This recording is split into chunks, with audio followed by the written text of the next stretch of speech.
반갑습니다. 임영희 집사님 어디 가셨어요?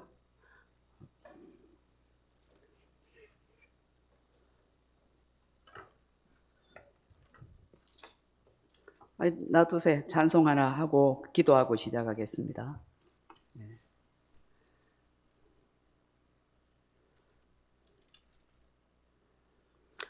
찬송가 406장 찬송 한 장 부르십시오. 찬송가 406장.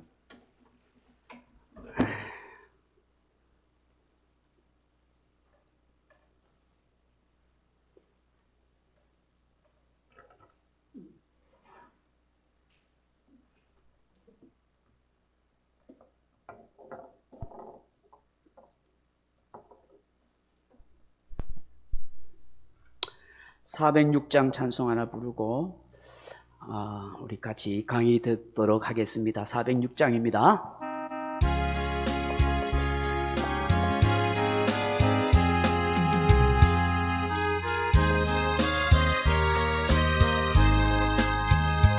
고난 내 영혼 편히 싣고 가 풍랑 잃어도 안전한 곳 폭풍까지도 다스리시는 주의 영원한 파르지에 주의 영원하신 팔 함께 하사 항상 나를 붙드시니 어느 곳에 가든지 요동하지 않는 주의 파르지함이라. 세상 친구들 나를 버려도 예수 늘 함께 동행함으로 주의 은혜가 충만하리니 주의 영원한 파르지에 주의 영원하신 팔 함께 하사 항상 나를 붙드시니 어느 곳에 가든지 요동하지 않은 주의 파르지함이라. 나의 믿음이 연약해져도 미리 예비한 힘을 주시며 위태할 때도 안보하시는 주의 영원한 파르지에 406장입니다. 주의 영원하신 팔 함께 하사 항상 나를 붙드시니 어느 곳에 가든지 요동하지 않은 주의 파르지함이라. 능치 못한 것 주께 없으니 나의 일생을 주께 맡기며 나의 모든 짐 대신 지시는 주의 영원한 파르지에 주의 영원하신 팔 함께 하사 항상 나를 붙드시니 어느 곳에 가든지 요동하지 않은 주의 파르지함이라.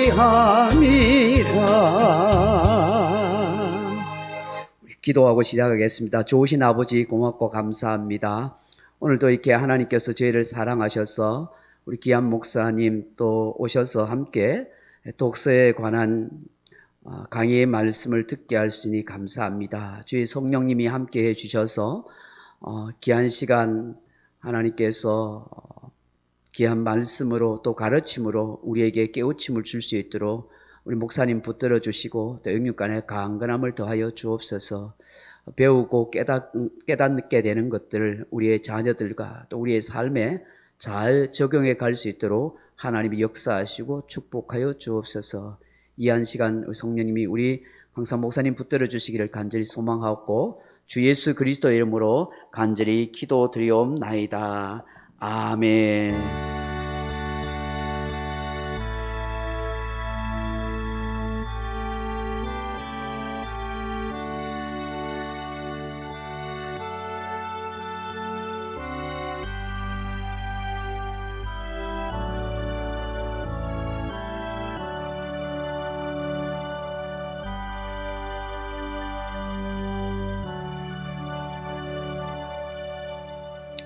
할렐루야. 예, 반갑습니다. 오늘 오신 우리 이종인 목사님은 울산대 철학과 강의를 하는 교수님이시고 또 언약교회를 담임하는 목사님이십니다.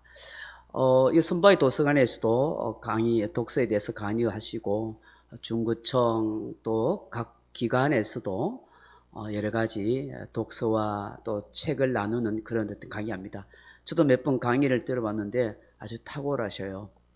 이런 참 놀라운 것은 김광석 씨 같은 그런 노래 가사말로도 철학적으로 풀어내고 삶의 지혜를 가르칠 수 있는 귀한 목사님입니다. 이 강의를 이렇게 또 우리가 참 듣게 된 것이 정말 축복이에요. 여러분들은 어떻게 생각하실지 모르지만 너무너무 귀한 축복인데, 저희 교우들을 위해서 귀한 시간을 냈습니다. 특히 이제 아이들 어머니를 위해서 이렇게 계획한 것입니다. 사실 2년 전에 계획한 건데 잘 되지 못하고 또 코로나 바이러스 때문에 어려움이 있다가 근본에 이렇게 또 하게 됐습니다. 근데 좀 아쉬운 것은 오셔야 할 우리 어머니들이 뭐 안 믿는 사람들은 뭐 그렇다 치고 우리 집사님들이 좀 함께 동참하면 좋겠다 싶은 마음이 들었어요. 귀한 목사님 오셔서 교회에서 그만큼 또 준비해서 하는데 다른 것 좀 제쳐놓고 좀 이 시간을 이렇게 같이 동참해주면 얼마나 좋겠나, 제가 참 아쉬운 마음이 듭니다. 오늘 또 갑자기 또 일이 있어서 두 분이 못 오신다고 그렇게 하셔서 안타깝기도 하고, 그런데 다음에는 아주 2주간 더 있으니까 토요일 날 다음 주, 그 다음 주 또 동참할 수 있도록 해주시고, 오늘 이 영상을 또한 이렇게 녹화해서 교회 밴드로 또 이렇게 올리도록 그렇게 하겠습니다. 우리 목사님 나오실 때 우리 환영의 박수 해주십시다. 우리 이종희 목사님 나오십니다. 박수하겠습니다.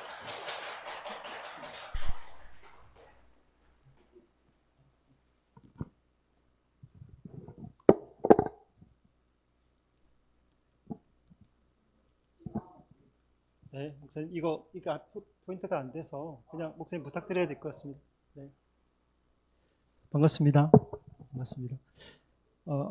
거창하게 소개해 주셨지만 사실은 그 목사님의 그 아우가 되고 또 포럼에서 또 존경하는 선배님이 되십니다. 그래서 부르심에 따라서 열심히 도와서 함께 나누도록 그렇게 하겠습니다. 독서에 대해서 오늘 얘기하려고 하는데요. 아기 부모님들이 계시면 아이들을 위한 방법을 이야기하겠지만 우선적으로 더 중요한 것은 부모 자신입니다. 그래서 아이들이나 또 저를 포함해서 우리 모두에게 마스크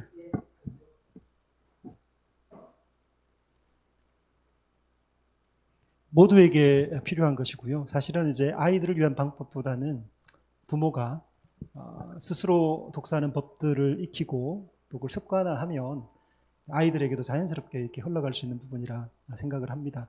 그래서 아이 부모님들이 안 오셨다고 해서 좀 걱정할 건 아닌 것 같고요.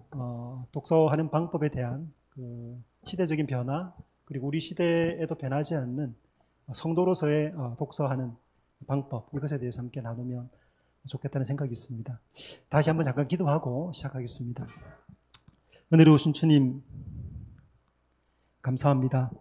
오늘 이 시간 성도로 우리를 부르셨고 또 하나님 백성으로 또 아버지의 자녀로 우리를 부르셨습니다. 주의 백성으로 살아가며 우리가 마땅히 해야 될 의무들에 대해서 함께 살피고자 하온즉 은혜 주시고 성도다운 독서와 또 방법들을 익히고 또 알게 하셔서 주의 권속으로 아버지의 자녀로 장성해가고 성장해가며 주의 뜻을 따라 삶을 살아내는 저희들이 되도록 은혜 주시옵소서. 이 시간 주께서 함께 해주시기를 소망합니다. 예수님의 이름으로 기도합니다. 아멘. 독서하는 이유들이 뭐가 있을까요? 독서는 왜 할까요? 우리가 이제 독서에 대해서 얘기하고 책 읽기에 대해 얘기를 나눌 텐데, 책을 읽어야 되는 이유가 뭐가 있을까요? 오늘 제목이 독서하는 그리스도인의 독서라는 제목이었는데요. 일반 분들이 독서하는 것과 성도들이 독서하는 것에 어떤 차이가 있을까요? 한번 생각해 보시겠습니까? 그리고 책을 읽지 않는 이유는 또 뭘까요? 우리 시대에 가장 큰 비극이 있다면 공부하고 독서를 이렇게 나누는 거, 분리시킨 것이 아마 가장 큰 비극이 아닌가 싶습니다. 공부라는 것에 대한 오해도 있지만, 당장 책을 읽지 않는 이유는 이게 내게 지금 즐거움을 주나? 아니면 당장 돈이 되나?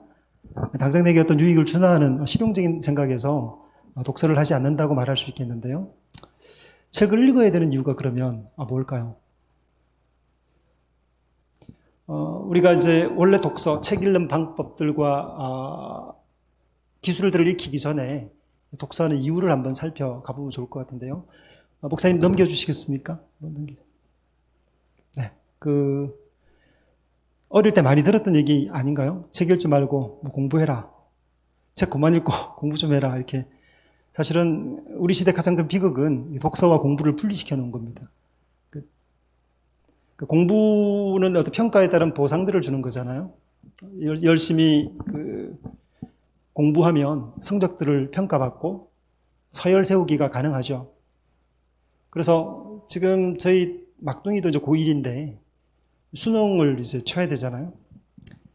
모의고사를 치면 늘 이렇게 성적이 나오죠. 그래서 줄 세우기 하는 거죠. 1등부터 꼴등까지 줄 세우는 거죠. 공부가 혹은 독서가 목적 지향적일 때 사실 문제가 생기는 겁니다. 공부의 원래 목적들이 상실되는 것인데요. 책도 마찬가지입니다. 어떤 실용적인 것, 내게 지금의 어떤 비법을 주는 것 있지 않습니까? 철학을 찾아가는 사람들이 있어요. 최근에는 심리학 책들이 서가에 유행하고 있고 많은 사람들이 찾고 있는데, 내게 지금 필요한, 내게 위로를 주는 것들을 찾기 위해서 몸부림을 치죠. 내게 지금 어떤 것이 유익한가에 대한 실용적인 이유들이 독서의 이유가 되어버렸기 때문에 그런 소스들이나 비법들을 주지 않으면 독서의 이유가 상실되죠. 공부를 통해서 성공하겠다. 독서를 통한 목적이 뭐죠? 성공하고 잘 되기 위한 목적을 가져가기 시작하면 사실은 이제 공부의 원래 원칙, 독서의 원래 원칙이 상실되게 되는 겁니다. 넘어가 보겠습니다.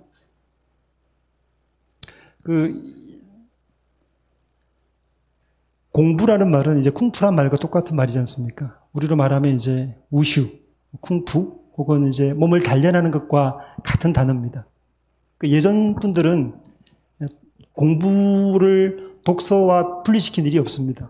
그리고 몸과도 분리시키지 않았습니다. 몸을 만들고 그리고 마음을 세우는 일이 이제 공부라고 생각한 거죠. 그래서 몸을 수련하는 것과 공부는 사실 똑같은 겁니다. 지식 있지 않습니까? 예전에 서당에서 혹은 성균관에서 선비들이 했던 중요한 일이 뭐냐면 글을 읽는 거였죠. 독서가 뭐가 되는 것이냐면 내 안으로 들어오고 소년들의 지식이 내 안에 우겨 들어오는 방식이 있지 않습니까? 그것이 공부고 독서였습니다. 그래서 내 몸 안으로 집어넣기 위해서는 뭐가 단련되어야 되냐면 몸이 단련되어야 됐죠. 여러분, 그리스의 플라톤, 아리스토텔레스 혹은 소크라테스 같은 사람들은 몸짱들입니다. 다들. 소크라테스 같은 경우는 전쟁의 신, 전신으로 불리웠거든요. 젊은 날에 장군이 잡혔을 때 단독으로 달려가서 적을 해치우고 데려올 만큼 창을 잘 쓰는 사람이었고 몸이 대단한 사람이었습니다. 파이돈이라는 책에 보면 70세에 죽거든요. 이제 사형을 당해 미나리즙을 마시기 전에 크산티페가 아이를 안고 와요. 70세 된 사람인데 아기가 있어요. 그리고 빨리 죽기 위해서 독배를 마시고 난 다음에 막 서성거리고 걸어다녀요. 빨리 독이 퍼져서 죽으라고. 그만큼 굉장했던 사람들입니다. 몸을 수련하는 것과 몸을 튼튼하게 만드는 것과 지식을 쌓는 것 있죠. 지식을 내 안으로 우겨 넣는 것과 달리 보지 않았습니다. 독서의 방법들이 그래서 단지 책을 읽고 그 활자와 지식들이 내게 들어오는 게 아니라 그 책에 있는 내용들, 그 진리들이 내 안으로 또 아이를 들고 그리고 습관이 되도록 빚어가는 작업들, 이걸 이제 독서 혹은 공부라고 불렀죠. 그래서 몸을 익히는 것과 품새를 익혀서 자기를 만들어가는 것과 공부하는 것과 같은 의미였습니다.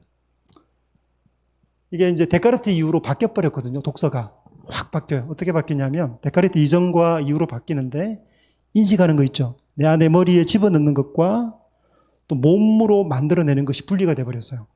그래서 지식을 습득한다, 지식을 안다는 것들은 수많은 정보들을 내 안에서 처리하고 쌓아가는 것으로 생각한 거고, 그리고 몸의 수련, 마음의 습관을 만들어내는 것들은 다른 문제로 이렇게 분리돼 버립니다. 그래서 지식을 쌓아도 사람 같지 않은 삶을 살 수 있고요. 지식과 삶이 전혀 딴판으로 노는 일들이 벌어집니다. 그러니까 성경을 읽어가고 성경에 대해 박사가 돼도 하나님 말씀을 잘 알아도 삶이 습으로 작동하지 않기 때문에 이 독서법이 잘못된 거거든요. 그러면 몸은 따로 놉니다. 그러니까 생각과 지식과 내 몸이 일체가 되고 하나가 되는 방법이 사실은 공부고 독서가 하는 방법인데, 그걸 잃어버렸기 때문에, 독서법을 잃어버렸기 때문에 전혀 다른 판으로 노는 거죠. 계속 가보겠습니다. 그래서 학습 있죠. 논어학위 편에 처음에 보면 이렇게 나와요. 배우고 때맞춰 익히면 또한 즐겁지 않은가. 학이라는 거죠. 학이라는 것은 머리를 겨냥한 거죠. 지식들이 우리 안으로 내려 들어오는 거죠. 근데 습은 뭐냐면 몸으로 내려오는 겁니다. 학습할 때 가장 어려운 게 뭐냐면 되뇌이고 읽고 아는 것이 중요한 것이 아니고, 그것이 내 몸으로 습관으로 찾아 내려오는 것 있죠. 이게 어려운 거죠. 우리 학습한다 그러지 않습니까? 그래서 머리로는 배우는데 몸으로는 익히지 않으면, 품새를 익히지 않습니까? 태권도 어릴 때 저는 이렇게 시골에 살았기 때문에 도장이 없어가지고 도회지를 떠돌다가 돌아온 그 태권도 사부 간 분 계셨어요. 그분이 동네 아이들 막 부르는 겁니다.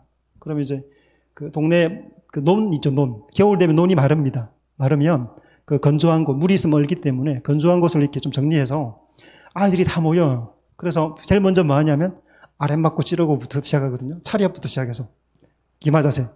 이게 몸에 뵐 때까지 계속 반복합니다. 그 품새 있지 않습니까?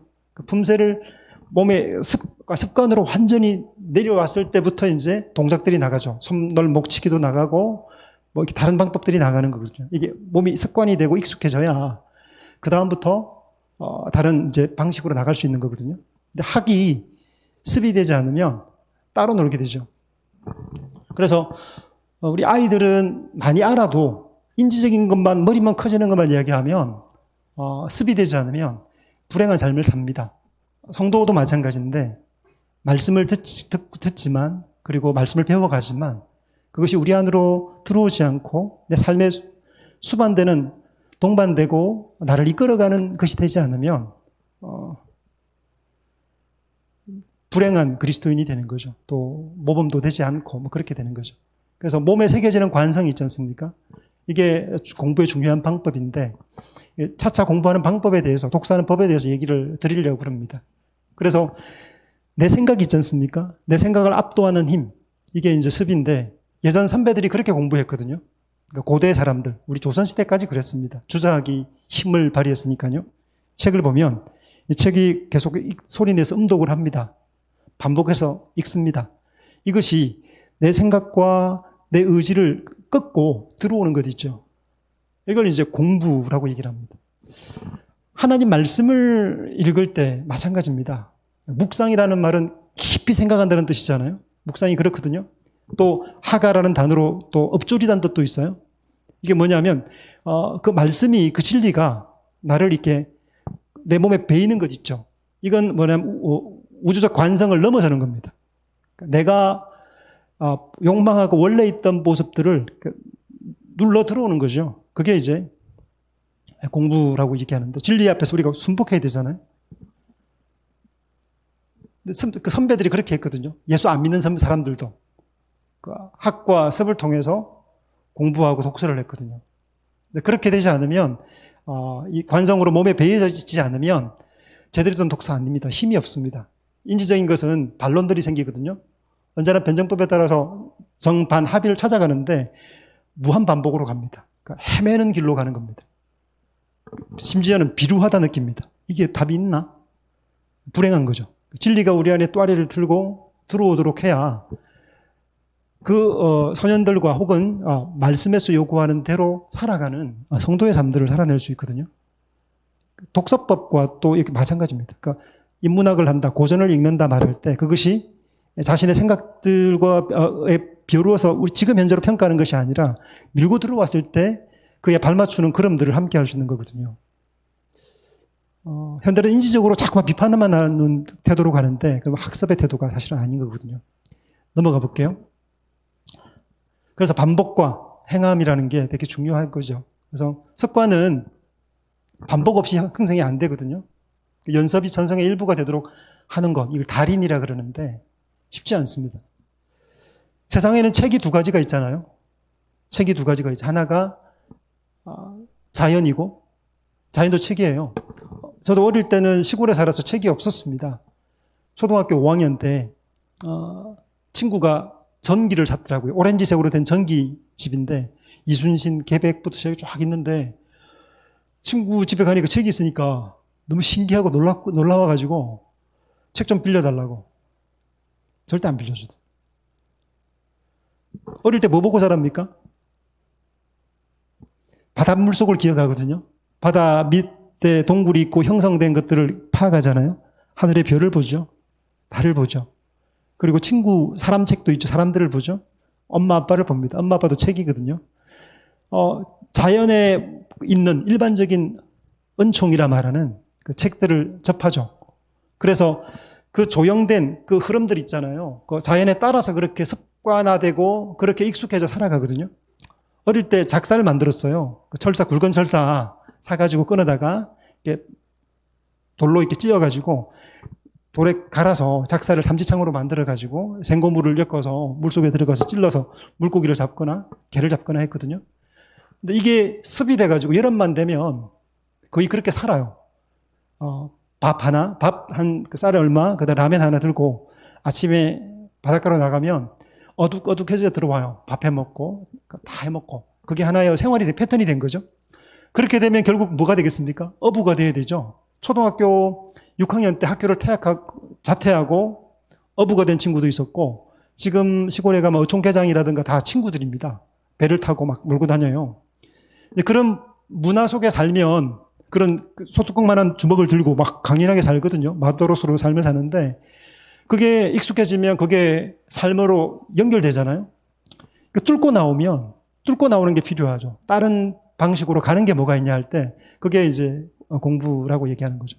성경에서 일반적인 그 은혜를 통해서 다 바라보지 못했던 것들을 구속이라든가 우리의 구원에 대한 내용들을 성경은 이야기하고 있거든요. 그 두 가지 책이 항상 함께 있죠. 일반 책을 무시해서는 안 됩니다. 정말 중요하거든요. 왜냐하면 일반적인 것도 하나님의 은혜이기 때문이죠. 그래서 일반 은총이라는 표현을 써요. 그것도 은총이죠. 특별한 은총도 있지만 일반적인 은총도 하나님의 큰 은총입니다. 아브라함 카이프라는 사람이 이런 표현을 써요. 세상의 모든 은사들, 탤런트들은 하나님의 혹은 성령의 은사다. 의사들 있잖아요. 좋은 기술들을 가졌고 과학자들 있죠. 다 이게 뭡니까? 하나님으로 주신 탤런트잖아요. 저는 축구를 잘 못하거든요. 저는 축구 잘하는 손흥민이나 박지성 같은 사람들은 열심히 노력해서 있게 됐다 얘기하는데 저는 그렇게 생각하지 않습니다. 은사입니다. 탤런트. 재능이 있거든요. 그런 재능들은 특별한 사람들에게 주신 것이라 생각을 해요. 하나님 주신 선물이죠. 그것도 아름다운 하나님의 영광을 보여주는 그림이죠. 이 독서라는 것, 하나님 말씀도 마찬가지인데 이건 새로운 본성을 이렇게 불러일으키는 겁니다. 특별한 은혜를 우리가 기억하고 생각하는 것은 성경을 읽어감으로 새겨가는 일들이거든요. 제2의 천성에 따라 살아가는 방법을 말씀을 통해서 우리에게 보여주신 거거든요. 그래서 성경을 읽는다, 성경을 읽어간다라고 말하는 것은 우리의 몸과 마음을 새롭게 하는 일과 다르지 않습니다. 계속 넘어가 보겠습니다. 빌 게이츠가 이런 표현을 했습니다. 오늘의 나를 읽게 한 것은 동네 도서관, 그리고 하버드 졸업장보다 중요한 것은 책 읽는 습이다. 습관이다는 거죠. 그러니까 아이들에게 정말 중요한 것은 뭐냐면 책을 사랑하게 하는 거거든요. 성도에게 있어서 가장 중요한 것은 뭐냐면 말씀을 읽는 겁니다. 그 아이들에게 우리가 글을 아는 가장 최고의, 물론 학습을 한 것들과 우리가 성공하는 것과 직장을 얻는 것 다 중요하죠. 그죠? 그런데 우리가 하나님을 알아가는 방법, 자연을 보면서도 알지만 특별히 우리에게 주신 계시의 말씀을 통해서 하나님의 뜻을 알아가는 것. 사람은 자기들의 부름과 삶의 이유조차 모르는 사람들이 천지 빼가리로 있거든요. 정말로 몰라요. 왜 사는지도. 그런데 우리는 알지 않습니까? 하나님과 교통하고 살아가는 것을 알아갈 수 있도록 도우는 것이 저는 글 쓰는 혹은 글을 읽는 중요한 목적이라고 생각을 해요. 가장 큰 목적이죠. 하나님을 알고 이 무의미로 가득한 시대 속에서 하나님을 만나고 삶의 의미를 또렷하게 새기고 살아가는 것만큼 행복한 삶은 없죠. 그러니까 독서가, 공부가 하는 이유가 뭐예요? 그렇게 독서 열심히 해서 성공하고 잘 되고 난 다음에 하나님 모르고 그렇게 자기 명예와 야망을 위해 살아가는 것이 삶의 목적일 수 있을까? 공부하는 목적, 책을 읽는 목적, 이게 다 창조주를 기억하고 삶의 의미를 일깨우고 살아가기 위한 목적 아니겠습니까? 그렇게 되려면 말씀이 우리 안에 입에 붙어 있고 함께 가야 되는 거죠. 아이들에게 그래서 책을 읽어주라고 많이 권하거든요. 어린 부모, 자녀가 어린 자녀들에게는 많이 읽어주라고요. 성경을 읽어주고 시를요, 시편을 읽어주고 그리고 바이블 스토리들이 있습니다. 캐서린 보스라든가 뭐 이런 구속사적으로 아주 잘된 어린이용 성경이 있습니다. 근데 빼놓지 않았어요. 정말 좋은 책들이 있는데 부지런히 읽어주라고 권면드리고 싶고요. 그리고 좀 자라고 나면 아이들이 활짝 큰 책들을 보다가 갑자기 활자가 늘어나는 때가 있어요. 어려워지는 시기거든요. 아이들이 독서의 재미를, 흥미를 잃어버리는 때가 언제 보통이냐면 보통 3학년 넘어갈 때, 2학년, 3학년 넘어갈 때 활자가 확 늘어날 때 아이들이 그림과 글자와 함께 보는 데서 이렇게 어려워지거든요. 그때를 놓치면 안 돼요. 한번 잃어버리면 정말 쉽지 않습니다. 그래서 그때도 아이가 잡아갈 수 있도록 부모가 그래서 함께 읽어주고 함께 하는 시간들이 필요합니다. 그 습관이 되도록. 부모가 습관이 되면 최고 좋겠죠. 부모가 만약 책 읽는 습관이 있잖아요. 아이들을 가르칠 필요가 사실 없습니다. 부모가 책을 꾸준하게 읽고 독서하는 삶을 살잖아요. 말씀을 보는 삶을 살고 또 경건의 삶을 살잖아요. 그러면 가르치지 않아도 됩니다. 따라옵니다. 따라오거든요. 그 습관이라는 게 그렇습니다. 물론 휴대폰이 있어서 요즘에는 이격되는 것들이 많은데 휴대폰이 아이들에게 주어지면 독립적으로 살거든요. 혼자 고립되는 삶을 살기 때문에 그렇지 않도록 하는 게 좀 필요하겠고요. 그래서 빌 게이츠가 이런 표현 쓰죠. 가장 소중한 것, 하버드 졸업장보다 더 중요한 것이 책 보는 습관이다. 습관이 된 거죠. 공부, 독서하는 것에 대한 습관을 익히는 것이 훨씬 중요한 거라고 얘기할 수 있습니다. 그리스에는 4개의 학당이 있잖아요. 크게 4개의 학당이 있습니다. 하나가 이제 그 아카데미아, 그리고 리케이온, 정원, 스토아 이런 학파들이 있죠. 앞으로 좀 가져오겠습니까? 그리스, 예. 예. 넘어갔네요. 예, 괜찮습니다. 그래서, 중국의 춘추전국 시대, 그러니까 전란의 시대였잖아요. 그러니까, 전쟁의 시대였지 않습니까? 춘추전국 시대가. 그래서 그 당시에 일어났던 사상들이 공자들이 있고요. 노자, 장자 같은 사람이 일어나거든요. 그러니까 삶을 어떻게 살 것인가 하는 방법입니다. 공자와 같은 사람 있지 않습니까? 세상에 나가서 일을 하고 질서를 만들어내는 사람들이 있었고, 또 반면에 그런 삶을 떠나서 노자, 장자처럼 세상을 주유하며 살면서 자기의 소박한 삶을 살아가는 삶이 있었거든요. 그리스도 마찬가지인데, 조선 선비들 얘기하다가 좀 뒤로 빠졌는데, 어쨌든, 예, 서당에서 반복적으로 읽고 하던 것들은, 이러니까 공부가, 독서가 자기의 삶으로 체화되는 것으로 가는 것이 그들의 목적이었습니다. 우리 앞선 시대가 바로 그랬어요. 실제로 그렇게 공부했습니다. 그래서 그 치열한 논쟁들이 사단 칠정 논쟁이라든가 태계위원과 기대성의 논쟁이라든가 아니면 그 조정에서 예법들 있지 않습니까? 예법 하나 가지고 예속 논쟁 벌어지죠. 막 이런 신랄한 그 논쟁들은 왜 일어났냐면 이 한 문구 있죠.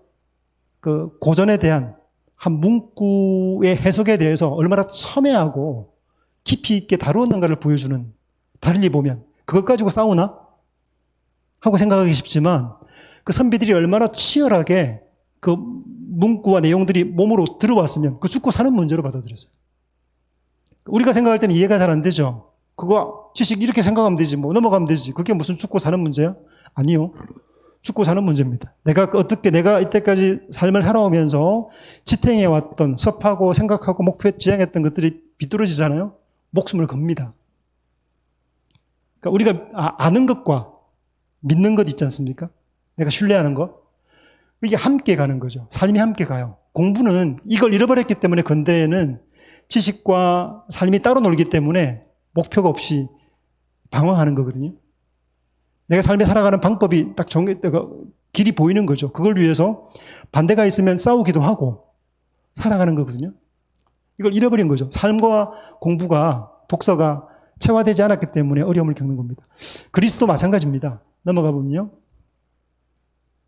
거기도 전란의 시대거든요. 에피크로스, 스토아, 이게 다 여러분 그 요즘에 서가에 가면 마르쿠스 아울렐리우스 명상록, 에피텍테소, 에테토스, 그 다음에 키케로, 뭐 이런 사람들의 세네카, 관용론 막 나오잖아요. 이 다 뭐냐면 스토아학파 사람들입니다.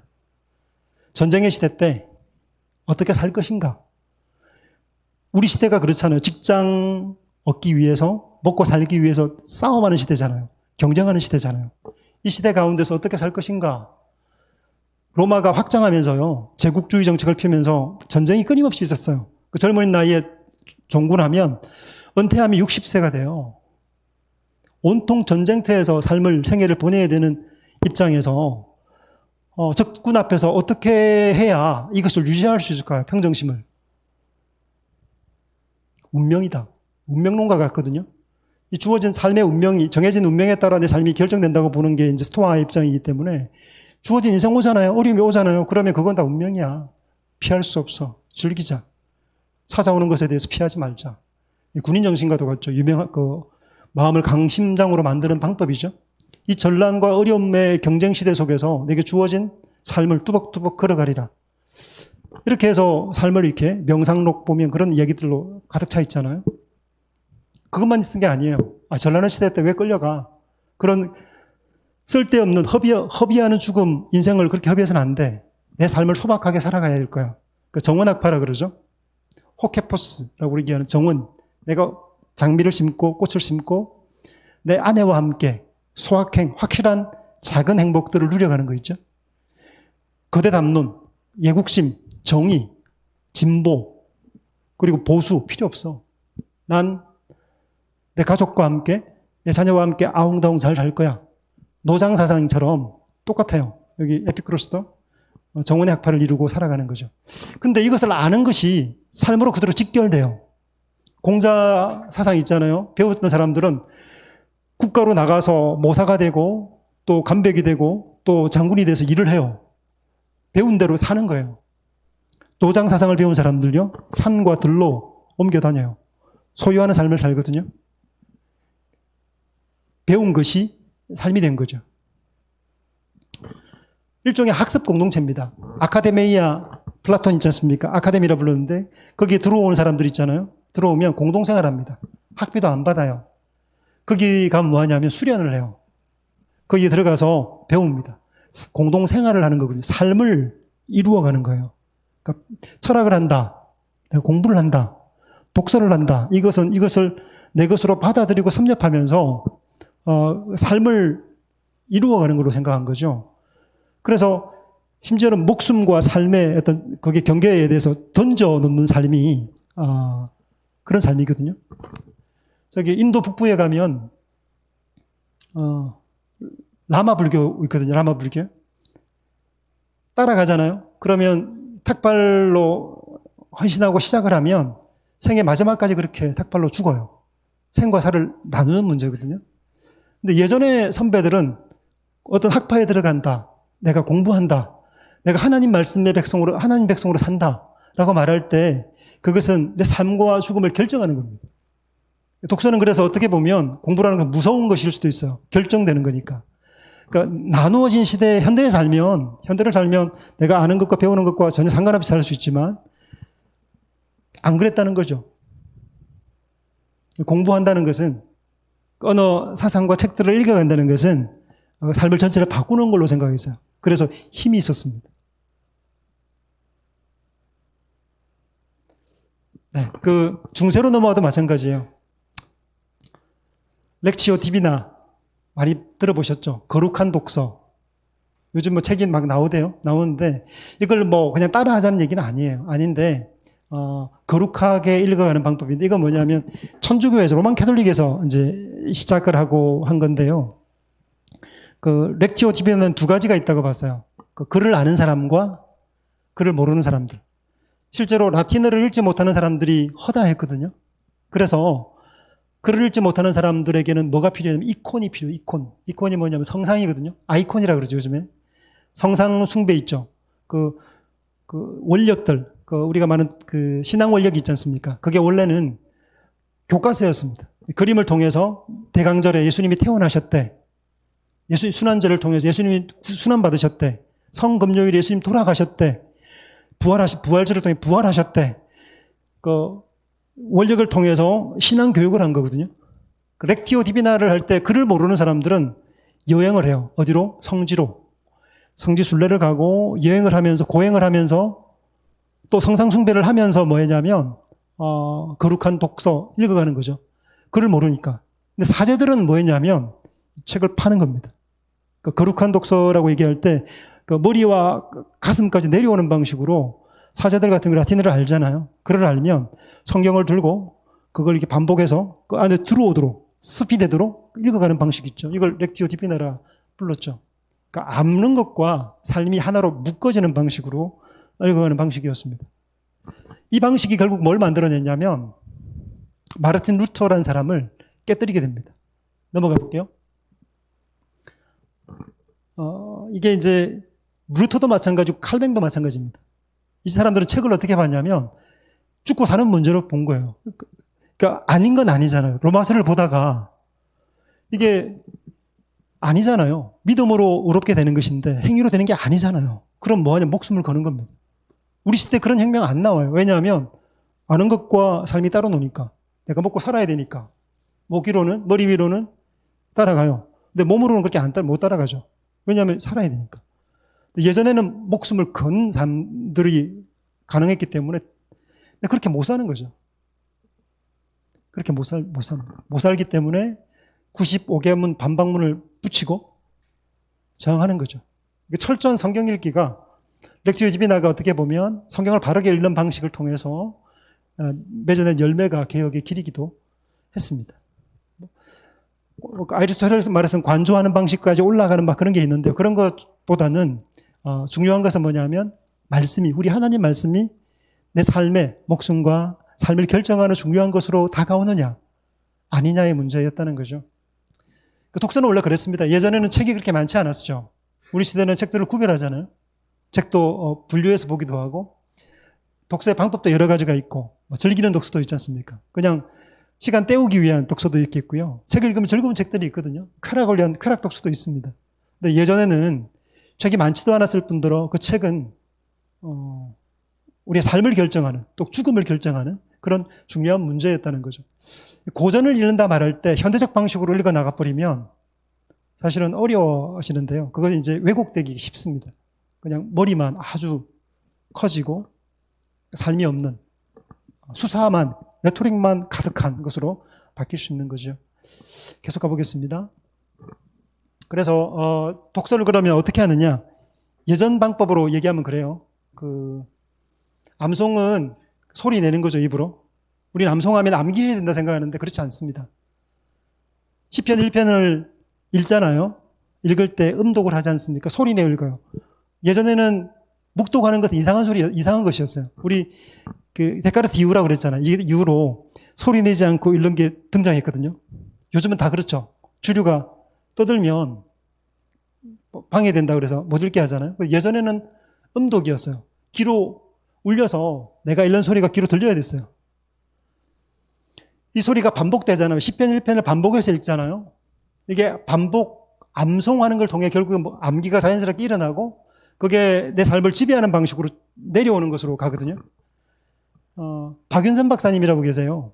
그 신약 신구약 주석을 한국 최초로 쓰셨던 분입니다. 미국으로 건너가실 때요. 그 미국에서 공부하러 갈 때 배 안에서 요한계시록을 다 외웠다 그러더라고요. 이게 왜 가능한 줄 아세요? 그리고 영어 있죠. 영어를 다 마스터했대요. 발음까지 좋아요. 그냥 마스터합니다. 왜 그게 가능할까요? 독서법 때문에 그러거든요. 그 당시 읽었던 방법들이 그래요. 암송입니다. 영어도 회화를 하잖아요. 그걸 반복해서 그냥 몸에 새깁니다. 그냥 내 것으로 체화시켜버리고 혀로 그냥 이렇게 표현되도록 그렇게 읽혀버리는 방식으로 우리 잊어버렸지만 그 조선말 후기 그러니까 대한민국 초기에도 그랬다는 거죠. 소리내 읽는 것. 그러니까 암기 일부러 억지로 암기하는 게 아니고 소리내서 읽다고 이런 거 소리내어서 암송하고 음독하는 걸 통해서 우리의 귀로 들리고 귀로 들린 것이 다시금 내려가고 반복되는 걸 통해서 자연스럽게 이제 익혀지는 거죠. 그래서 예전에는 우리는 지금 눈과 우리가 그 들어오는 것이 두 가지 길이 있는데 하나가 눈이고 하나는 귀죠. 눈은 우리의 주체적인 것을 강조해요. 내가 보고 내가 결정하는 거거든요. 주체적이라면 귀는 수용적이에요. 수동적입니다. 근데 우리가 성경을 읽을 때나 하나님 말씀을 볼 때는 이 수용적 태도를 읽는 게 되게 중요합니다. 우리 안에 들어오도록 밀고 들어와서 나를 체화시키도록 하는 게 중요합니다. 예전에 분들은 책들도 적었을 뿐더러 그것을 읽고 따라간다는 것은 거기에 무릎 꿇는 태도였거든요. 받아들이는 수용적인 태도를 가지고 하나님 말씀을 읽고 반복하고 그것에 따라서 분별력을 가지고 세상 속에서 하나님 백성으로 살아가는 걸음들을 뚜벅뚜벅 걸어갔던 거죠. 그래서 암송, 음독하는 거, 읽는 거 얘기합니다. 계속 가볼게요. 그래서 중세와 근대를 가르는 기준이 사실은 독서 방식이에요. 성 아우구스티누스가 어거스틴이 책을 읽을 때 묵독을 했다 그래요. 구경거리가 됐대요. 구경거리가. 책을 읽을 때 조용히 있잖아요. 그 구경거리예요. 근대 이후로 독서가 확 바뀌었거든요. 그래서 이렇게 안중근 의사가 그런 표현 쓰지 않습니까? 하루라도 책을 읽지 않으면 입안에 가시가 돋는다. 왜 가시가 돋습니까? 책을 읽는다는 것이 입을 열어서 암송하는 거였거든요. 반복하는 거였거든요. 읽는 것이었거든요. 그걸 멈추니까 입에 가시가 돋는 듯이 거미줄 치는 것처럼 깝깝했다고 얘기를 하죠. 학교에서 가장 이제 질 나쁜 거짓말 중에 하나가 뭐냐면 이 공부와 독서를 분리한 겁니다. 공부와 독서를 분리해 놓아서 책과 그러니까 삶과도 분리시켜놔요. 학교는 삶과 분리된 거죠. 학교는 학교고 아이가 살아가야 삶 전체를 익히고 내 것으로 새겨 넣는 것이 학당이 되어야 되는데 그렇지 않았죠. 지금 그렇지 않잖아요. 학교는 그냥 학교의 과정인 거고 프로세스고 그 다음 단계로 간다고 생각하잖아요. 배운 것과 삶을 사는 것이 따로 분리되어 있는 거죠. 이게 비극 중에 하나입니다. 어떤 독서를 해야 되냐 말하면 저는 처음은 언제나 성경이라 얘기합니다. 아이들의 언어가 굉장히 고상해집니다. 어릴 때 아이들이 성경을 읽지 않습니까? 어휘력이 놀라워집니다. 실제로 그래요. 그걸 아이들이 듣지 않습니까? 설교에 아이들이 한 자리를 차지하고 목사님의 설교를 듣지 않습니까? 성경을 읽지 않습니까? 이게 습관이 된 공동체로서의 어떤 대화 속에서 아이가 그 자리를 차지하고 앉아 있지 않습니까? 그 아이에게 들어오는 세계관과 글들과 활자들과 의들이 아이의 것이 됩니다. 아이들의 의가 달라집니다.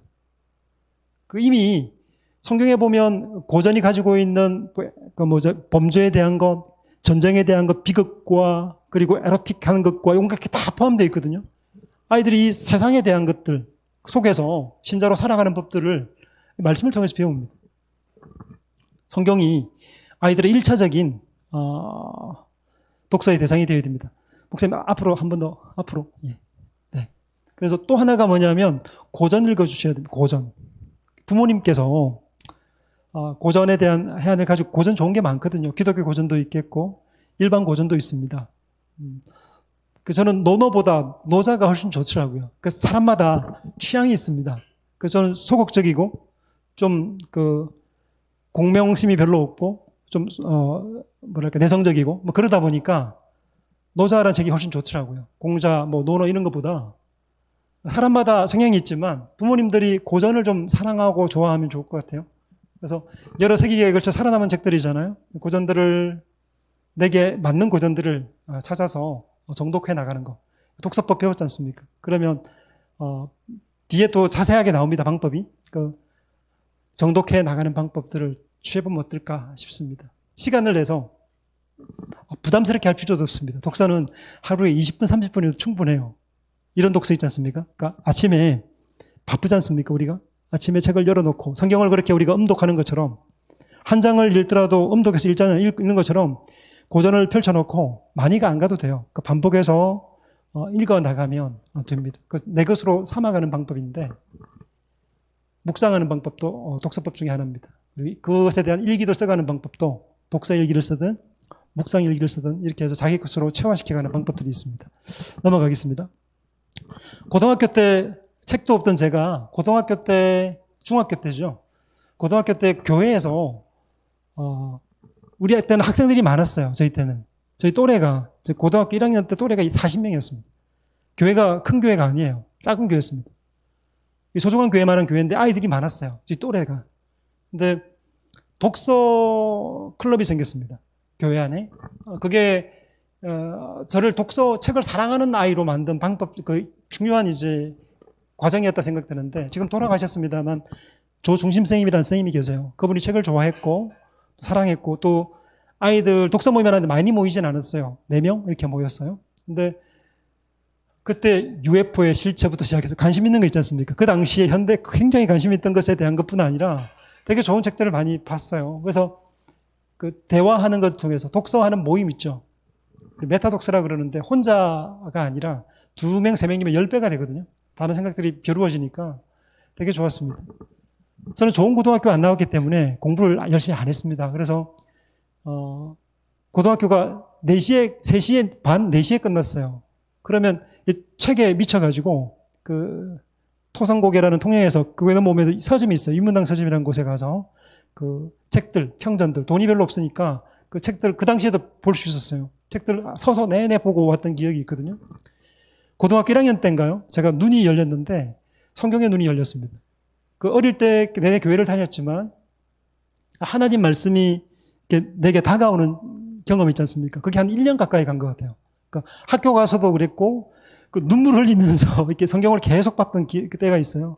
한동안 1년 내내 그랬던 것 같은데 그때가 약간 공중에 약간 떠 있는 느낌처럼 말씀이 그렇게 다르게 다가왔던 시대입니다. 그때 독서할 때와 같이 갔습니다. 그래서 삼국지도 그때 저질러가지고 10권짜리 사서 읽고 막 그랬던 기억이 있는데요. 이때 함께 한 친구들이 있었거든요.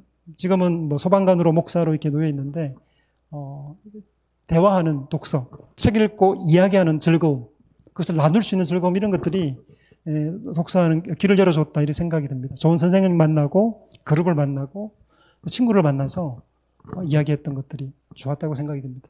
그래서 중국의 구양수라는 사람이 글을 잘 짓기 위한 세 조건을 얘기하거든요. 다독, 다문, 다상량이라고 얘기합니다. 다독은 알죠? 많이 읽는 것.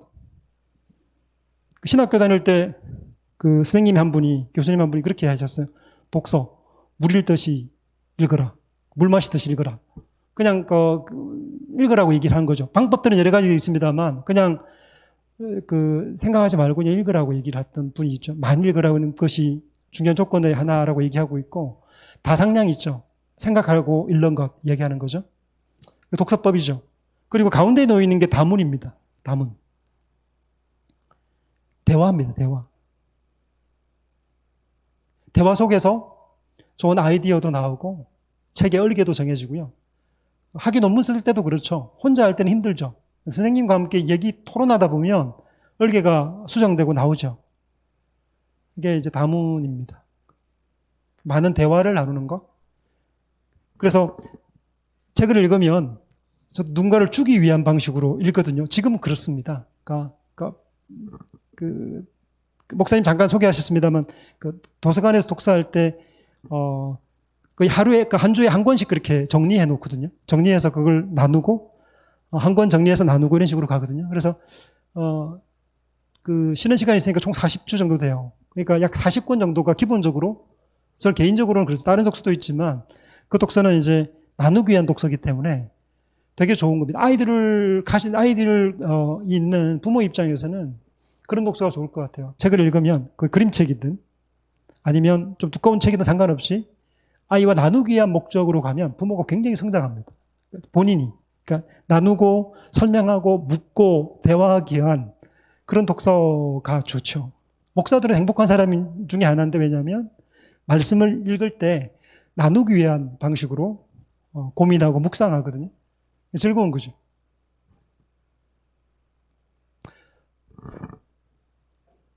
이렇게 이제 독서의 기술로 들어가는데 그 모티머 애들러라는 사람이 있습니다. 모티머 애들러라는 사람이 독서의 기술이라는 책을 썼어요. 그 책의 내용을 이제 발췌해서 가져왔는데요. 이분이 미국 대학이 있지 않습니까? 미국 대학의 교육을 보면서 실패했다고 단정했습니다. 왜냐하면 고전 이전의 것들을 잃어버렸기 때문이라고 생각한 거거든요. 그러니까 학생들이 독서하는 법을 모른다는 거죠. 독서하는 법을 모르고 그래서 대학 교육 전체가 실패했다고 얘기를 하면서 실제로 근대 교육이 그렇지 않습니까? 근대 교육이 이제 층을 나누는 교육이거든요. 전문 교육, 그 다음에 교육 학교의 모형이 처음에는 교도소였다는 거 아시죠? 그 아이들로 하여금 입학을 하면 이 곳 가운데서 사회에 필요한, 이 국가에 필요한, 이 공동체에 필요한 사람으로 양성하기 위한 목적이죠. 양성하기 위한 목적으로 들어가잖아요. 그러면 이게 균일한 아이들, 특별한 아이들을 뽑아냈습니다. 귀족학교라는 게 따로 있죠. 평범한 아이들, 그 다음에 생산에 들어갈 친구들, 이게 전문학교와 인문학교와 귀족학교와 이렇게 층위를 나누죠. 그래서 교화시키는, 그러니까 들어가서 교화시키는 방식, 근대가 그랬습니다.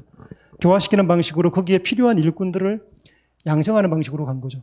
고대에는 주로 도대적인 방식이고 공동체적 방식이었어요. 교회에서 아이가 길러지고 선생님과 제자 간의 사이에서 삶을 배우고 또 이론을 배우면서 자기를 성장시키고 자기를 이제 십도업한 건데 학교에 가면 평균적인 방식들로 이런 과정들, 프로세스를 통해서 기계적으로 형성되는 거죠. 그 아이에게 있는 고유한 정체성을 형성하기는 어려운 그런 교육제도로 바뀌면서 모티머 애들러가 그렇게 막 비판합니다. 대학 교육에 대해서 비판하면서 실패했다라고 말하면서 책을 쓰시거든요.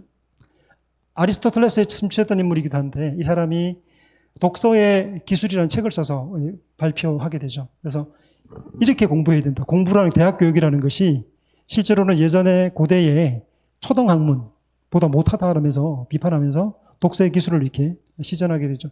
넘어가 보겠습니다. 네. 조금 쉬었다 할까요? 피곤합니까? 괜찮습니까? 끝까지 갈까요? 정주현. 괜찮습니까? 그래서 우리 차 한잔 마시고 조금 쉬었다가 하면 좋을 것 같은데 5분만 쉬었다가 가겠습니다. 네.